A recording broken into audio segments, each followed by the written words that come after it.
داسې قوم ولا راغلي وو هغو دغه خبرې پیش کړلې او بیا انشاءالله د مشرانو ګرانډ جرګه به راغونډوو هغې کې تاسو څه داسې متضاد موقف وي هغې کې پیش کوی شو نو به دغه خبره ده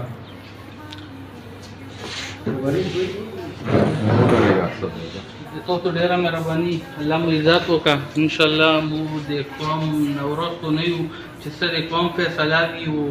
قوم په کوم طرف روان وي نو به سره شانه به شانه ولاړو خو انشاءالله هېڅ قسم رکاوټ به نه وي د مو د طرف نه موږ به د تاسو سره بلکل ولي په ولي باندې روان یو مخکې مزار بس همدغه خبره دا په هغه کې ګرځي قوم کې خو دا دعوت او تبلیغ یې ده معنا یې ډېره شارټ الفاظو کې ده چې دا قوم کې کوم مسایل جوړ دي د کوم تکلیفات جوړ دي د کومې غرونو لاندې ځمکه پاسه غار رواج وګرځېده او د کوم منصفانه او غاصبانه نظام سټارټ ته و دې نه دا قوم مجبور شو نو دغه دپاره به یوه ګرانډ جرګه منعقد کېږي چې په هغې کې تاسو خپل زور او اجرې دي نمایندګي ده چې وکړو په هغې کې هر سړی خپله رایې ورکړي که قوم د خیر او فلاح پرې راګرځېدله او د بهچاره پرې قایمېدله او د اتفاق پرې د قوم راګرځېدل نو بس دا خبره ده باید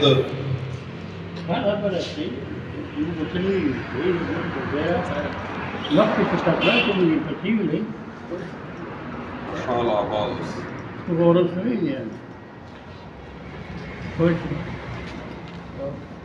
تو سبب کې مودې پسې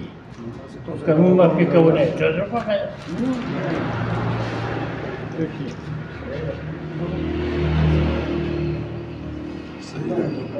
خوشحاله آباد اوسئ الله دې په اولاد خوشحاله الله دې پکې خیر وکړي الله دې موږ ټولو ته په آمین ایو خو به یو چری دی ویو باندې تاسو څنګه چې تاسو په خبرې خبره ځای ده پوه شئ موږ ته خپل هغه پوره کړی که خیر پوه شئ نور تاسو کوله چې څنګه په کومه ولای تاسو خوا بس دغه دپاره به مو یو ځای ټاکو بیا چې هغې له تاسو راتګ وکړو هغې کې هر سړی خپل خیال یو کي و د قوم د خیر و چردیوالي پرې قایمېږي نو هغه به بیا په هغه ټیم عملي جامع او مظاهره جامع به وراچو دې خبرې له خو دې له به مو رئیس کېږل خوشحاله آباد اوسئ کومه وکړه که نه دا ټوله د فکر خبره وکړه او د هغې دنیا خبره وکړه چې چا سره ښه خلکو ښې خبرې فکر وي هغه له الله وجود ورکوي بېشک تاسو څومره ګرځېدلي یو یا څه پاتې وي دی نه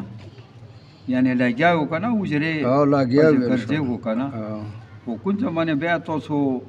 آخري منزل وي میټینګ وي غونډه یې که نه انشاءالله نو مو به انشاءالله چې پکې شریکې وو اتفاق ښه شی ده ډېره ښه نو دا خو نه ده چې که مو د غار وخوړو مو خو د غره هېڅ نه دي خوړلي خو که شریک شو خو مو بل څه خو وخورو که نه صحیح خبره نو مو له خو خدا کیانیزم میلاو ده ډېره ښه اورې انشاءالله بلکل مو خو دا ده چې مو به تاسو هغه نه وځو انشاءالله ګرځو په چار ده باندې میټینګ به وي که نه غونډه وي انشاءالله نو آخري وګرځو کار ځو حجرې پاتې وې کو که په هفته لګي که میاشت لګي که نیمه لګي که نه انشاءالله نو خبره خو د اتفاق نه د بې اتفاقۍ خو نه ده پوه شوې نو خو دې که خو ډولور ویل سره په کار نه نشته دي اتفاق خبره ده د خیر خبره ده اورې چې هر مؤمن مسلمان له د دې غرونو څه فایده ورسېږي بېشکه نو اوس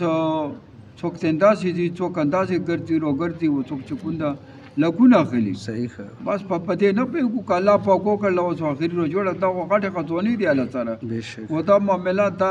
ټولګی ګرځي که خدای پاک دا کامیاب کړ پیغمبر علیه السلام سره خو څوک نه و څومره کافر و او په ټولو دنیا کې څومره وه چې خور شو که دا وشو نو بس دا خو ډېره د خیر خبره ده الله باندې نه روزي انشاءالله الله به کوي چې تاسو د وګونې سپین ګیرو انشاءالله الله به کوي انشاءالله مو به بالکل نه چې مو بالکل پکې ډېر څه به چې په کوم زمانې وي انشاءالله چې دا یو اتفاق خدای راوسته انشاءالله نو ډېر ښه به وي که راونه بدقسمته به وینو انشاءالله ډېره مننه ډېره مننه مو دې نه غوښتله سره ته دا وګونې بس یو عرض مې بل دا ده چې مو خبره راورسوله اوس دا خبره په دا کلي کې په خپلو کشرانو کې کول دا توزي مورتیا جوړېږي کاکا چې د دې ټولي شدو سره برابر نه غو سره منډه ترړې کوي خو شتانه دې ټیم سره غریب لوړو په خبر